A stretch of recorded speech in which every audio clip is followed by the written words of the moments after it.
SV news కు స్వాగతం. ముందుగా హెడ్లైన్స్. అమిత్ షాకు త్రుటిలో తప్పిన హెలికాప్టర్ ప్రమాదం.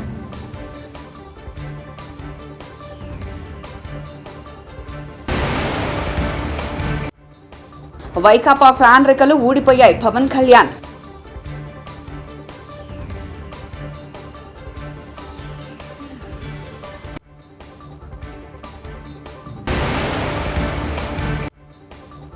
సీఎం జగన్ పర్యటన పేరిట చిరు వ్యాపారుల పొట్టకడతారా?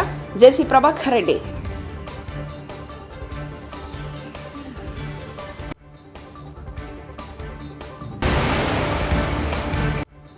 ఇళ్లకు వెళ్లి పెన్షన్లు ఇవ్వడం సాధ్యమే.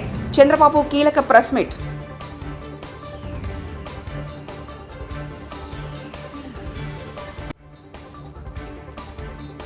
కేంద్ర హోంమంత్రి అమిత్ షా సోమవారం నాడు హెలికాప్టర్ ప్రమాదం నుంచి త్రుటిలో తప్పించుకున్నారు.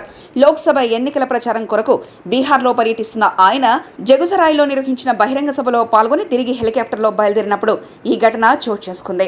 వైకాపా ఫ్యాన్ రెక్కలు ఊడిపోయాయని జనసేన అధినేత పవన్ కళ్యాణ్ ఎద్దేవా చేశారు. కాకినాడ జిల్లా పిఠాపురం నియోజకవర్గంలో నిర్వహించిన ఎన్నికల ప్రచార ర్యాలీలో పవన్ కళ్యాణ్ పాల్గొన్నారు. పవన్ ర్యాలీలో భారీగా తెలుగుదేశం పార్టీ, భాజపా, జనసేన కార్యకర్తలు పాల్గొన్నారు. సహకరించాను, ఎందుకు మద్దతు ఇచ్చానడానికి ఆ రోజు నాకు అవకాశం ఉండి కూడా పోటీ చేయాలి. ఆ రోజున నేనేం ఆశించను. నేను ఆశించేదల్లా ఒకటే, రాష్ట్రం బాగుండాలి. రాష్ట్ర విభజన జరిగిన తర్వాత మన ఉపాధి అవకాశాలు కానీ మన నిధులు మనకి కొరత ఉంది. ఇవన్నీ సరితీసుకోవాలి, బలమైన నాయకత్వం ఉండాలి అన్న ప్రయత్నం. చంద్రబాబు గారిని అరెస్ట్ చేసినప్పుడు మీరు కూడా ఆలోచించండి స్వార్థంగా. ఆ పరిస్థితులు ఇంకో పార్టీ నాయకుడు ఏం చేస్తాడు? మొత్తం ఆయన బాగుండాలి, తొందరగా బయటికి రావాలని తెలియదు చెప్పి బయటకు వచ్చేస్తాడు. పార్టీని ముందుకు తీసుకెళ్ళాలి. నేను చెప్పండి, ఇది అవునా కాదా సార్? ఇది సహజం కాదు. కానీ ఎందుకు చేశానంటే నాకు వర్మ గారు చెప్పినట్టుగా మీరందరూ ఒక పార్టీని నమ్మి, ఒక పార్టీ సిద్ధాంతాన్ని నమ్మి 4 దశాబ్దాలుగా ఆ క్యాడర్ ఉంది తెలుగుదేశంకి. ఆ క్యాడర్ తాలూకు కష్టాన్ని. తాడిపత్రిలో ముఖ్యమంత్రి జగన్మోహన్ రెడ్డి పర్యటన సందర్భంగా చిరు వ్యాపారుల పొట్టకొట్టారని పట్టణ మున్సిపల్ చైర్మన్ జేసీ ప్రభాకర్ రెడ్డి ఆగ్రహాన్ని వ్యక్తం చేశారు. చిరు వ్యాపారులపై స్థానిక ఎమ్మెల్యే ఫ్యాక్షనిజం చూపిస్తున్నారని మండిపడ్డారు. ముఖ్యమంత్రి జగన్ పర్యటన సందర్భంగా తాడిపత్రి పట్టణంలో గత 3 రోజులుగా ఆంక్షలు విధించారు. రోడ్డు పక్కన ఉన్న చిరు వ్యాపారుల దుకాణాలను మోయించారు. చిన్న చిన్న రేకుల షెడ్లను సైతం కూల్చివేశారు. దీంతో చిరు వ్యాపారులు దిక్కుతోచిన స్థితిలో ఉండిపోయారు. దీనిపై తాడిపత్రి మున్సిపల్ చైర్మన్ జేసీ ప్రభాకర్ రెడ్డి తీవ్ర స్థాయిలో స్పందించారు. ఓట్లు వేసినందుకు చిరు వ్యాపారులకు ఇచ్చే బహుమతి ఇదేనా అంటూ ప్రశ్నించారు. స్థానిక ఎమ్మెల్యే అరాచకం తప్ప అభివృద్ధి లేదని, తాడిపత్రి పట్టణాన్ని నాశనం చేశారని ఆగ్రహం వ్యక్తం చేశారు. రోడ్డు పక్కన చిరు వ్యాపారుల పొట్ట కొట్టారని ఆయన మండిపడ్డారు. నేనేదో చేశాను, నేనేదో పొద్దు నువ్వునేదేనా, నేనేదో ఇవి చేస్తాను స్వామి, ఇది చేస్తాను. బీదోళ్ళు బతుకోకుండా వాడు 300 తీసుకొని పోతే కానీ వాడి భూ జరగదు. నిన్న మొన్న 3 రోజుల నుంచి ఏమైంది? వాడు తీసేది వేస్తానవా, తీసేది ఒకటి తెలుస్తున్నాయి, నీకు వేసేది రాదు, మొత్తం గబ్బట్టిచ్చినావు. మరిడి పాతగలి షెడ్ ఏం చేసిందప్ప? ఇక్కడ సెక్యూరిటీ పెడితే అయిపోకేలేదు ఏదైనా షెడ్ అంటే. చెప్తేనే నీకు ఏది చేత కాదు ఎమ్మెల్యే గారు. ఊరి పొద్దున ఏదో చెప్పుకుంటాడు, నీకు చేసినది నన్ను తిట్టేది. తిట్టుకో, నాకేం అభ్యంతరం లేదు. గుర్తు చేస్తాడు ఏమనంటే ఫ్రాక్షన్ చేస్తాడు. నువ్వేం చేయలేవులే కానీ ఫ్రాక్షన్ ఇట్లాంటివి చేయొద్దు. దీళ్ళ మీద ఫ్రాక్షన్ చేస్తావు, చెట్ల మీద ఫ్రాక్షన్, నీకు ఈ షెడ్ మీద ఫ్రాక్షన్ చేస్తావు అంతే. ఇది ఏం కాదులే. వాళ్ళు ఎట్లా పోతారు? ఎమ్మెల్యే 300 తీసుకుపోతే పోతాడు. వైఎస్ఆర్సీపీ మహిళా విభాగం రాష్ట్ర అధ్యక్షురాలుగా పోతుల సునీత. అంటేనే ప్రజా సంక్షేమ సుపరిపాలన, పేద బడుగు బలహీన వర్గాల పరిపాలన, అక్కచెల్లెమ్మల పరిపాలన, వాళ్ళ యొక్క అభివృద్ధి ధ్యేయంగా ఈ 5 సంవత్సరాల పరిపాలన. మరి నవరత్నాల్లో ఏవైతే మన జగనన్న హామీలు ఇచ్చాడో ఆ హామీలన్నీ కూడా 99% ఈ 58 నెలల ప్రభుత్వంలో కంప్లీట్ చేసుకుని ప్రజలకు ఒక నమ్మకాన్ని, ఒక భరోసాని కల్పించినటువంటి నాయకుడు మన గౌరవ ముఖ్యమంత్రి జగన్మోహన్ రెడ్డి గారు. జగనన్న ఏదైనా చెప్పాడంటే చేస్తాడంతే అనే నమ్మకాన్ని కూడా ప్రతి ఒక్క ప్రజల నోట వచ్చే మాట అది. ప్రజలకు ఒక నమ్మకం, జగనన్న ఏదైనా చెప్పాడంటే చేస్తాడంతే. అలా చేసి చూయించాడు నిజమైనటువంటి నాయకుడు జగనన్న. ఈరోజు రాష్ట్రంలో సంక్షేమము, అభివృద్ధి, దేశానికి ఒక ఆదర్శంగా, ఒక రోల్ మోడల్ గా విద్య, వైద్య, వ్యవసాయ రంగాల్లో, మహిళా సాధికారతలో, ఎస్సీ, ఎస్టీ, బీసీ మైనార్టీల యొక్క అభివృద్ధి సంక్షేమ కార్యక్రమాల్లో సామాజిక న్యాయంలో మరి జగనన్న 70 సంవత్సరాల స్వతంత్ర భారతదేశంలో ఎన్నో అంటే బీసీ ఎస్సీ ఎస్టీలకు సామాజిక న్యాయం అన్నది అందని ద్రాక్షగా ఉండేది. రోజు నిజంగా ఆయన నిజమైనటువంటి ఏప్రిల్ నెలలో పెన్షన్ల పంపిణీ ప్రసారంలా మారిన వైనం. సచివాలయ వద్ద పెన్షన్ ఇచ్చిన ప్రభుత్వం, పలువురు వృద్ధుల మృతికి మీరే కారణమంటూ ఒకరిపై ఒకరు దుమ్మెత్తి పోసుకున్న అధికార విపక్షాలు. ఇళ్ల వద్ద పెన్షన్ పంపిణీ పెద్ద కష్టమైన పనేం కాదంటూ వివరాలు తెలిపారు చంద్రబాబు. పోయిన నెలలో లేని అకౌంట్లు ఇప్పుడు ఎట్టొచ్చాయి? You answer this.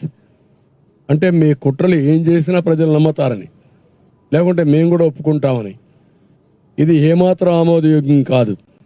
ఈరోజు మీరు చూస్తే వాళ్ళు చెప్పినట్లు చూస్తే ఆధార్ లింక్ అయిన ఉన్న లబ్ధిదారులందరికీ బ్యాంకులో వేస్తాం, మిగిలిన వాళ్ళందరికీ ఇంటికి పోయి ఇస్తామంటున్నారు.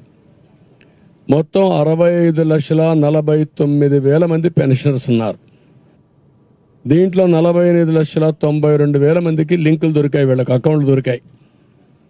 అంటే 75% వాళ్ళకు నేరుగా బ్యాంకులు వేస్తూ ఉంటారు. మిగిలిన వాళ్ళందరూ ఎవరైతే వికలాంగులు, లింకులు లేని వాళ్ళు, పోలేని వాళ్ళు, అనారోగ్యంగా ఉండేవాళ్ళు, వాళ్ళు 16,57,000 మంది ఉన్నారంటున్నారు. ఎవరు పోలేరు? మీ దగ్గర లింక్ అడ్రస్ ఉందా? వెరిఫై చేశారా? మీరు ఎప్పుడు వెరిఫై చేశారు? రాత్రి చేశారా? మీరు 65,49,000 మంది ఎవరు వికలాంగులు, ఎవరు ఆరోగ్యంగా బాగలేరు, ఎవరు నడవలేరు అని మీకు తెలిస్తే అంటే పోయి వెరిఫై చేసిన వాళ్ళకే ఇవ్వచ్చు కదా ఇంటి తెరిపి.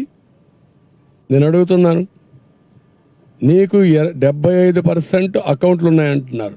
దేశంలో ల్యాండ్ టైటిలింగ్ యాక్ట్ తెచ్చింది బీజేపీనే. ఈ చట్టాన్ని మేము ఏపీలో అమలు చేయడం లేదని ఇప్పటికే చాలాసార్లు చెప్పాం. ఈ చట్టం గురించి టీడీపీ చేస్తున్న ప్రచారం అంతా అబద్ధమని మంత్రి ధర్మాన ప్రసాదరావు వెల్లడించారు. ఏ సీనియర్ అడ్వకేట్ నేను అడగమనండి. చట్టం మేము తెచ్చిందా, బీజేపీ ప్రభుత్వం సజెస్ట్ చేసిందా? చట్టం మేము అమలు చేస్తున్నామా ఈ రాష్ట్రంలో? లేదని మీకు 10 సార్లు చెప్పలేదా? కోర్టులో కావాలంటే కోర్టులో కూడా ప్రభుత్వం తరఫున మా న్యాయవాదులు వివరించలేదా? దేశం అంతా కాన్సెస్ వచ్చిన తర్వాతే చేస్తామన్న మాట చెప్పలేదా?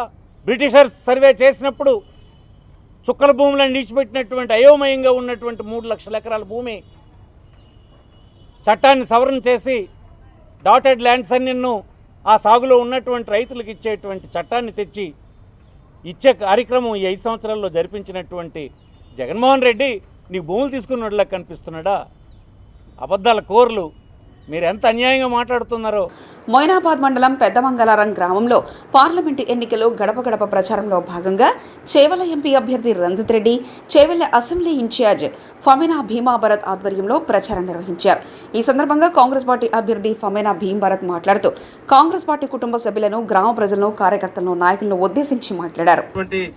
ఎంపీ రంజిత్ రెడ్డి అన్న గారు, అదేవిధంగా మన చేవెళ్ల నియోజకవర్గ ప్రచార కమిటీ ఇన్ఛార్జ్ జ్యోత్స్న శివారెడ్డి గారు, మన కాంగ్రెస్ పార్టీ రాష్ట్ర నాయకులు దర్శన్ గారు, మొయినాబాద్ మండల అధ్యక్షులు మన మానయ్య గారు, అదేవిధంగా ఇక్కడ ఈ గ్రామానికి సంబంధించినటువంటి అనంతరెడ్డి అన్న, చంద్రారెడ్డి అన్న, శ్రీనివాసరెడ్డి అన్న, అదేవిధంగా మల్లారెడ్డి అన్న, గోపాలన్న, అందరికి మోహన్ రెడ్డి అన్న, రవీందర్ రెడ్డి అన్న, రామకృష్ణ, రాఘవరెడ్డి, అదేవిధంగా ఈ యొక్క రామకృష్ణ గౌడ్, ఈ యొక్క గ్రామానికి సంబంధించినటువంటి ఫెరోజు అందరికి కూడా పేరు పేరున మీ అందరికి నమస్కారాలు తెలియజేస్తా ఉన్నా. అదేవిధంగా ఈ గ్రామం నుంచి, పెద్దమంగళారం నుంచి మొన్న అసెంబ్లీ ఎన్నికల్లో ఎమ్మెల్యేగా నాకు మీరు అత్యధిక ఓట్లు వేసి నన్ను దీవించినందుకు మీ అందరికీ మీ పాదాన నమస్కారాలు తెలియజేస్తా ఉన్నా. రేవంత్ అన్న సీఎం అయిన తర్వాత మహిళలకు బస్సులలో ఉచితంగా ప్రయాణం చేసేటటువంటి అవకాశం కల్పించిండు. అదేవిధంగా 500కే గ్యాస్ ఇచ్చిండు. ఇది ఇంకా మన కరెంటును ఫ్రీ ఇచ్చిండు. అయితే మనకు ఎన్నికల కోడ్ ఉన్నందువల్ల, ఎమ్మెల్సీ ఎన్నికల కోడ్ ఉన్నందువల్ల ఈ గ్యాస్ 500ది, అదేవిధంగా కరెంటు ఫ్రీ రాలేదు. మన రంగారెడ్డి జిల్లా, మహబూబ్ నగర్ ఈ 2 జిల్లాల్లో రావడం లేదు. మిగతా అన్ని జిల్లాల్లో ఈ పథకం వస్తా ఉన్నది. అదేవిధంగా ఎవరికైనా హెల్త్ బాగలేకపోతే హైదరాబాద్ హాస్పిటల్స్ పోతే ఆరోగ్యశ్రీ కింద 10 లక్షల ఇన్సూరెన్స్ తీసుకునేటువంటి అవకాశం ఉన్నది. ఈ రకంగా ఇప్పటికే వచ్చిన 4 నెలల్లోనే కాంగ్రెస్ పార్టీ 4 హామీలను అమలు చేసినటువంటి విషయం మీ అందరికీ గుర్తు చేస్తా ఉన్నా. రాబోయే కాలంలో ఇప్పుడు మనం అనేక వాగ్దానాలు ఇచ్చినాము. సోనియా గాంధీ గారు స్వయంగా ప్రకటించారు కాబట్టి ఎట్టి పరిస్థితుల్లో ఇవన్నీ కూడా ఇచ్చినటువంటి హామీలు అన్ని కూడా అమలు చేస్తాం. 3,500 ఇండ్లు మనకు చేవెళ్ల నియోజకవర్గానికి రేవంత్ అన్న గారు ఇచ్చారు. అవి మనం అందరికి ఇండ్లు లేని వాళ్ళకి ఇవ్వాలి. ఇచ్చేలోపు ఎన్నికలు వచ్చినాయి కాబట్టి ఎన్నికలు కాగానే అందరికి కూడా అర్హులు ఎవరైతే ఉన్నారో వాళ్ళందరికీ కూడా ఇండ్లు ఇస్తామని చెప్పి పెన్షన్లు కూడా అందరికి వస్తాయి. అదేవిధంగా రేషన్ కార్డులు వస్తాయి. అదేవిధంగా ఇక్కడైతే భూములు ఎవరైతే గవర్నమెంట్ పొలాలు ఉంటే ఒకవేళ తీసుకొని మీకు ఇండ్ల స్థలాలు కూడా ఇప్పించడానికి కాంగ్రెస్ పార్టీ పనిచేస్తారని ఈ సందర్భంగా మీ అందరికి విజ్ఞప్తి చేస్తూ, ఈ ఎన్నికల్లో అసెంబ్లీ ఎన్నికల్లో ఎట్లయితే కాంగ్రెస్ పార్టీకి ఈ గ్రామం నుంచి పెద్ద ఎత్తున మెజార్టీ ఇచ్చిర్రో, ఈ పార్లమెంట్ ఎన్నికల్లో కూడా మీరందరూ కూడా పెద్ద ఎత్తున మెజార్టీ ఇచ్చి రంజితన్నను ఎంపీగా గెలిపించాలని కోరుకుంటూ, నల్గొండ కాంగ్రెస్ పార్టీ ఎంపీ అభ్యర్థి కుందూరు రఘువీరెడ్డి గెలుపును కాంక్షిస్తూ మిర్యాలగూడ పార్లమెంటు నియోజకవర్గ స్థాయి సిపిఎం పార్టీ ముఖ్య కార్యకర్తల సమావేశం సోమవారం నిర్వహించారు. ఈ కార్యక్రమంలో మాజీ మంత్రి జానారెడ్డి పాల్గొని మాట్లాడుతూ కేసీఆర్ ప్రభుత్వం ఉన్నప్పుడే కరువు వచ్చిందని, ఇప్పుడు కొత్తగా వచ్చింది కాదన్నారు. 23-24 జూలైలో నిన్న జూలై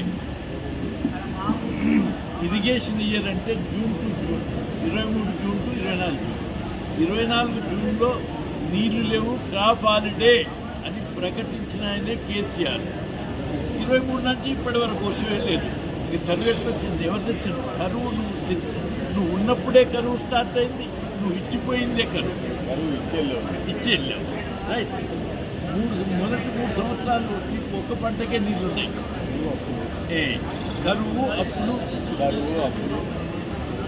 నువ్వు ఇంకా బిల్లుల పెండింగ్లు అనేక మందికి బిల్లు పనిచేసినటువంటి వాళ్ళు పైసలు లేక ఆత్మహత్యలు చేసుకున్నటువంటి ఘోరం మీద అందరూ. అందుకని ఘోరంగా వైఫల్యం చెందినటువంటి బీఆర్ఎస్ పార్టీని ఓడించాల్సినటువంటి అవసరం ఉందని మనం చేస్తున్నాం. ఇదే తరహాలో మోదీకి బుద్ధి చెప్పమని చెప్పి ఇండియా చేస్తున్నాం. ఇది మా అందరి యొక్క అభిప్రాయం. ఇంతసేపు వారు సిపిఎం పట్టణ కమిటీ సమావేశం ఎంపీ నర్సారెడ్డి అధ్యక్షతన జరిగింది. ఈ సమావేశంలో ఆయన పాల్గొని మాట్లాడుతూ భారతదేశంలో రాజ్యాంగం నిలబడాలన్నా, ప్రజాస్వామ్యం కాపాడాలన్నా, ప్రభుత్వ రంగాన్ని పరిరక్షించుకోవాలన్న, వ్యవసాయ రంగం కార్పొరేటీకరణకు కాకుండా ఉండాలన్నా, నిరుద్యోగం తగ్గాలన్నా, ప్రజలలో కొనుగోలు శక్తి పెరగాలన్నా బీజేపీని ఓడించి ఇండియా బ్లాక్ సెక్యులర్ శక్తులను గెలిపించాలని అన్నారు. జరగబోయే ఎన్నికల్లో కూడా బీజేపీ మిత్రపక్షాలను ఓడించాలి. ఇండియా బ్లాక్ అలాగే సెక్యులర్ శక్తులు అందరినీ కూడా గెలిపించాలని సిపిఎం పార్టీ పిలిపిస్తుంది. భారతదేశ రాజ్యాంగం నిలబడాలన్నా, ప్రజాస్వామ్యం కాపాడుకోవాలన్నా, మన ప్రభుత్వ రంగాన్ని మనం రక్షించుకోవాలన్నా, వ్యవసాయ రంగం కార్పొరేటీకరణ కావాలన్నా, అలాగే నిరుద్యోగం తగ్గాలన్నా, కొనుగోలు శక్తి పెరగాలన్నా, అది మొత్తం భారతదేశ ఐక్యత సమగ్రత కావాలనంటే మనం బీజేపీ మిత్రపక్షాలను ఓడించాలి. అలాగే భారతదేశం సెక్యులర్ దేశంగా ఉంది. మన రాజ్యాంగం చెప్పింది ప్రధానమంత్రి లాంటి స్థాయి ఉన్న వ్యక్తి ముస్లింల మీద, మంగళసూత్రాల మీద మాట్లాడుతున్న తీరు అభ్యంతరకరం కాదు, ఆందోళనకరంగా ఉంది. ఇది అసలు భారతదేశం ఎటువైపు పోతుంది అంటే మత యుద్ధాలని మోడీ గారు ప్రేరేపించే ప్రయత్నం చేస్తా ఉన్నారు. ఇది భారతదేశానికి మంచిది కాదు, మన ఐక్యతకు మంచిది కాదు. కాబట్టి మోడీ పార్టీ, బీజేపీ, ఆర్ఎస్ఎస్కి మనం గుణపాఠం చెప్పాలి. అలాగే తెలంగాణలో కానీ ఆంధ్రాలో కానీ ఎన్నికలు జరుగుతూ ఉన్నాయి.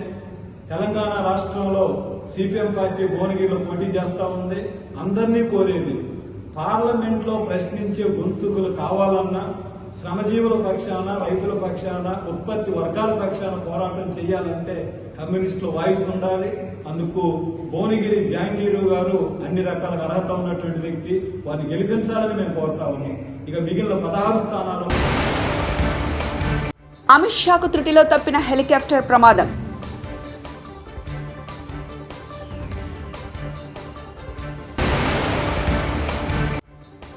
వైకాపా ఫ్యాన్ రెక్కలు ఊడిపోయాయి. పవన్ కళ్యాణ్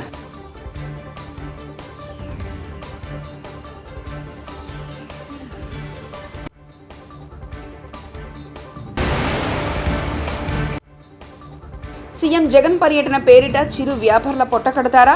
జేసీ ప్రభాకర్ రెడ్డి.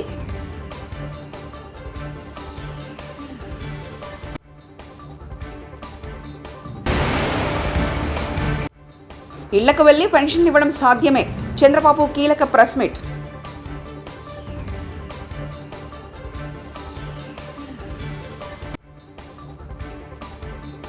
ఇవి బులెటిన్ విశేషాలు. చూస్తూనే ఉండండి ఎస్వీ న్యూస్.